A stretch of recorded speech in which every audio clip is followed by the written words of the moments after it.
예. 어제 나온 뉴스가 또 눈길을 끌어서 왜냐하면 또 안규백 의원님께서 지난번 총선 때 전략공관위원장을 하셨잖아요. 네, 예. 그런데 뭐 뉴스 보셨겠지만 김건희 여사가 물론 뭐 아니라고 지금 부인을 하고 있습니다. 사실이 아니라고 부인하고 있지만 언론 보도에 따르면 김건희 여사가 4.10 총선에 공천 개입한 게 아니냐 이런 얘기들이 나오고 있거든요. 어떻게 보세요? 그 이거는? 뉴스토마토에 예. 그 기사가 나왔고 언론에서도 많이 나왔습니다만은 예. 이제 더 확인을 해봐야 되겠지만은 예컨대 창원에서 김해로 지역구를 옮겨라. 예. 이건 정치인한테 사형 선고나 마찬가지입니다. 자기 지역이 있는데 예. 자기 지역이 아닌 타 지역으로 옮기라는 것은 사형 선고나 마찬가지거든요. 그러면 그렇게 되기 위해서는 누구와 긴밀히 대화를 나눠야만이 그게 가능한 것입니다. 왜냐하면 지역구를 A에서 B로 옮길 때는 예. 그 지역 사람들이 내 지역 사람들로 착근을 하지 예, 않습니다. 맞죠. 뿌리를 아, 내려야 된다는 그렇죠. 거죠. 예, 맞습니다. 그러니까 뿌리가 없기 때문에 예, 예. 타 지역 사람들이 그 지역 가서 당선될 확률이 낮지요. 그렇기 때문에 누군가는 모르지만은 예. 당의 요로를 통해서 여러 가지 타진도 하고 저는 그렇게 왜냐하면 제가 공천을 많이 해본 사람이기 때문에 그렇죠. 예. 네, 이게 이제 공천 공간이 테이블로 올라오기 전에 사전 조율이 좀 되는 겁니다. 근데 아마 그런 과정이 아니었나 이렇게 추측을 해봅니다. 근데 만약에 이제 김건희 여사 그게 사실 아니라고 얘기하니까 뭐 단정적으로 얘기할 수는 없겠지만 기사의 내용만 보면 김건희 여사가 공천 과정에 개입을 한 것처럼 보여지고 그러니까 타진을 했다 하더라도 공천 과정에는 대통령 부인이 뭐 어떤 형태로는 이래라 저래라 개입하는 건 그렇게 좋은 모습은 아니잖아요. 만약에 이제 그게 사실이라면은 예. 선거 개입에 대한 논란, 국정 논란이 상당히 증폭될 소지가 많지요. 예.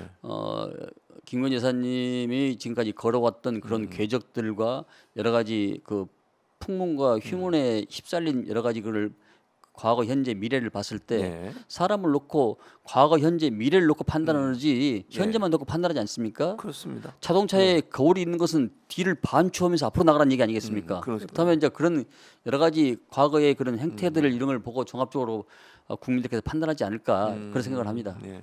그리고 이게 이제 대통령실은 해명을 이렇게 했습니다. 공천을 안 했는데 왜냐하면 공천을 안 하고 컷오프가 됐거든요. 네. 김영선 전 의원이 무슨 개입이냐 발끈하고 있던데 이 말은 사실상 공천 개입을 인정한 게 아닌가 하는 그런 의문도 들어요. 예를 들면 그 논리적으로 보면 아니 공천이 안 됐으니까 이게 무슨 개입이라고 얘기할 수 있느냐 이렇게만 얘기해 버리면 뭔가 개입한 것처럼 느껴질 수도 있는 거잖아요. 말의 뉘앙스로만 보면 개입했더라도 공천이 안 됐으면 저 문제 없는 거 같으면 아니냐. 저 같으면 이렇게 얘기했어요. 예.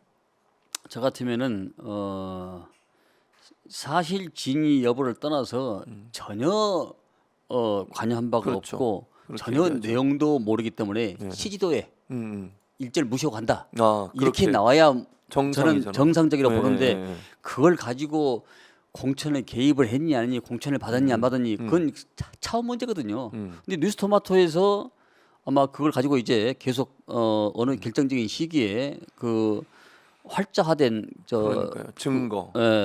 텔레그램의 증거를 예, 제시하면은 그거는 막 결정적인 스모컨 건이 아닐까 생각하는데 그러니까요. 그 전간당의 추측이기 때문에 추측을 가지고 말할 수는 없고 여러 가지 경험 책상 놓고 봤을 때는 상당히 간단한 것은 아니다 이렇게 생각합니다. 지금 현재 뭐 알려지기로는 텔레그램 메시지하고 녹취도 있는 것처럼 얘기하는 것 하더라고요. 물론 뭐 사실관계는 확인해 봐야겠습니다만. 근데 이제 문제는 이게 만약 물론 이제 의원님도 말씀하신 이게 사실인지 아닌지는 지금까지는 확인이 안 되고 있지만 증거가 나오고 이러면 이게 단순히 김영선 전 의원 한 사람일까? 혹시나 또 다른 곳에서 뭐 나오진 않았지만 이런 형태로 누구는 어디로 가세요 이런 정도의 조율을 했을 가능성도 우리가 추측해 볼 수 있는 거 아닙니까? 지난 4.10 예. 총선에서 범야권이 민주당 범야권이 192석, 네, 그렇습니다. 국민의 108석을 차지했지 않습니까? 이런 일이 굉장히 비일비재합니다. 예. 예컨대 용인 처인 지구에 예. 이상철이라는 우리 군 출신이 거기에서 출마를 준비했거든요. 아, 그런데 이분이 예. 갑자기 처인에서 그 예. 옆 지역으로 갑니다. 갑자기요? 그리고 청와대 인사수석이 그걸로 갑니다. 그렇죠. 맞아 인사소에 갔었죠. 맞습니다. 근데 우리가 인선을 할 때는 예. 적재적소 너는 능력 있고 잘하니까 아무데나 될 수 있어. 그건 아니죠. 이게 아니고 그렇죠. 적소에 그 네. 맞는 자리에 합당한 적재 인물이 가야 선거는 승리를 하는 것이지 예. 번지수 잘못 찾아서 고무신 신고 발바닥 긁는 그런 격이 되는 소지가 많습니다. 예. 그러니까 국민의힘이 의석이 적게 나온 것은 그런 하나의 요인이 아니었냐. 사람에 대한 적수적재 인물 배치를 잘 못해서 예.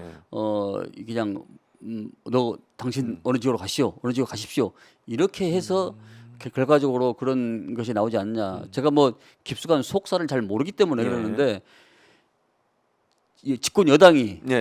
이렇게 완전히 소수 전략 정당으로 몰락한 예는 우리 헌정사에 한 번도 없었습니다. 그렇죠. 저는 그것도 부인할 수는 없는 중차대한 요인 중에 하나였다. 그래서 아마 그런 일들이 더 캐면 더 나올 것이다 이렇게 판단을 한번 해봅니다. 그러니까요. 근데 네.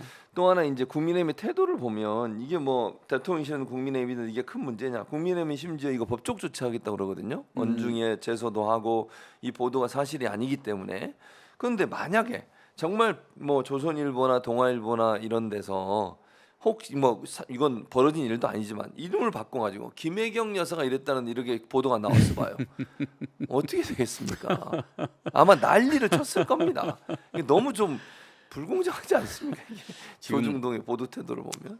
조중동뿐만 아니라 언론 환경이 지금 굉장히 척박해 있습니다. 그래서 깨 있는 우리 시민들께서 또 우리 진보 쪽에 있는 분들은 이런 분들이 이런 부분들에 대해서 주변 분들한테 굉장히 홍보를 많이 해주고 이제 전파를 많이 해줘야 알려야 됩니다. 된다. 많이 예, 해줘야 됩니다. 예. 이것은 간단하면서도 심플하면서도 반복적으로 해줘야 국민들 여론이 확산되는 것이지 예. 이것을 나 혼자만 알고 있으면 안 그거 되고 안 되죠. 제3자가 듣도록 옆에서도 많이 홍보를 해주고 얘기를 해줘야만이 이런 것이 확산됩니다.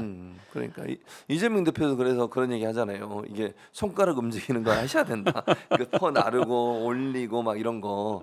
요즘에 이제 이 매체 환경이 많이 바뀌어서 유튜브나 이런 매체들도 많이 활동을 하고 있으니까 그런 정보들을 많이 좀 알릴 필요가 있겠다 생각이 듭니다.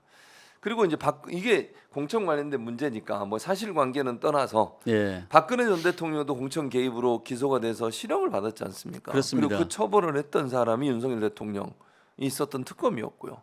그러니까 이게 참 이거 반드시 규명해야겠죠. 원님 의혹이 있으니까 아니라 하더라도 지금 네. 정부 일에서는 지금 그 박찬대 우리 원내대표께서 문제 제기를 하니까 발끈하시던데 네.